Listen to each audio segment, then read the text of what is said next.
আসসালামু আলাইকুম। আমরা জানবো কিসের অভাবে কোন রোগ হয় সে সম্পর্কিত কিছু গুরুত্বপূর্ণ তথ্য, যেগুলো প্রাইমারি বিসিএস ও অন্যান্য কম্পিটিটিভ এক্সামের জন্য খুবই গুরুত্বপূর্ণ।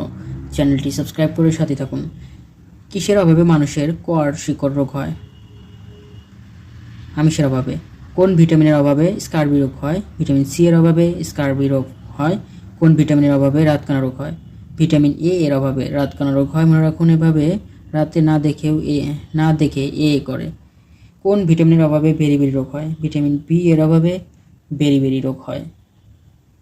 ভিডিওটি ভালো লাগলে অবশ্যই একটি লাইক দিয়ে সাথে থাকবেন। কোন ভিটামিনের অভাবে রিকেটস রোগ হয়? ভিটামিন ডি এর অভাবে আয়োডিনের অভাবে গলগণ্ড রোগ হয়।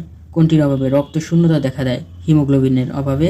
কোন ভিটামিনের অভাবে রক্ত শূন্যতা দেখা দেয়? ভিটামিন বি12 এর অভাবে। চর্মরোগ হয় কিসের অভাবে? চর্বি বা স্নেহের অভাবে। কিসের অভাবে ঠোঁট ও জিহ্বায় ঘা হয়? ভিটামিন বি2 এর অভাবে। কোন ভিটামিন রক্ত জমাট বাঁধতে সাহায্য করে? Vitamin K. মনে রাখুন, এভাবে কে এখানে রক্তের জমাট বাঁধালো। পানি কম পান করলে কোষ্ঠকাঠিন্য রোগ হয়। ভিটামিন সি এর অভাবে কোন রোগ সৃষ্টি হয়? ওজন কমে যায়, মুখে ঘা, স্কার্বি হয়ে থাকে ভিটামিন সি এর অভাবে। ভিটামিন ডি এর অভাবে কোন রোগের সৃষ্টি হয়? কুঁজো হওয়া, শিশুদের রিকেটস রোগ, দাঁতের ক্ষয় ইত্যাদি হয় ভিটামিন ডি এর অভাবে। ভিটামিন ই এর অভাবে কোন রোগ সৃষ্টি হয়?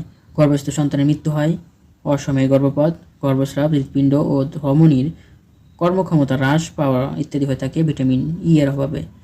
কিসের অভাবে প্রজনন ক্ষমতা হ্রাস পায়? ভিটামিন ই এর অভাবে। কিসের অভাবে অধিক রক্তক্ষরণ হয়? ভিটামিন কে এর অভাবে। কিসের অভাবে পেলেগ্রা রোগ হয়? ভিটামিন বি3 এর অভাবে পেলেগ্রা রোগ হয়। কিসের অভাবে টিটেনি হয়? ক্যালসিয়ামের অভাবে। কিসের অভাবে দাঁতের ক্ষয় রোগ হয়? ফ্লুরাইডের অভাবে। কিসের অভাবে হাইপোগ্লাইসেমিয়া হয়? রক্তের গ্লুকোজের অভাবে হাইপোগ্লাইসেমিয়া হয়। এখান থেকে আমরা আরও জানব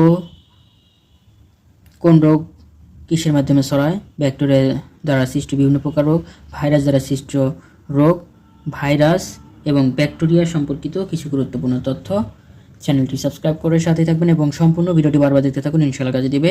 জিকা ভাইরাস, এটি এডিস ইজিপ্টি নামের মশার কামড়ে হয়। জিকা ভাইরাস হয় এডিস ইজিপ্টি নামের মশার কামড়ের মাধ্যমে। ইবোলা ভাইরাস হয় শুকুরের মাধ্যমে। হ্যান্থ্রাক্স জীবাণু অস্ত্র, এটি গরুর মাধ্যমে ছড়ায়। ডেঙ্গু জ্বর হয় এডিস ইজিপ্টি মশা ফ্লাভি ভাইরাসের মাধ্যমে। ফাইলেরিয়া বা গোদরোগ হয় কিউলেক্স মশার মাধ্যমে। ফাইলেরিয়া বা গোদরোগ হয়েছে কিউলেক্স মশার মাধ্যমে।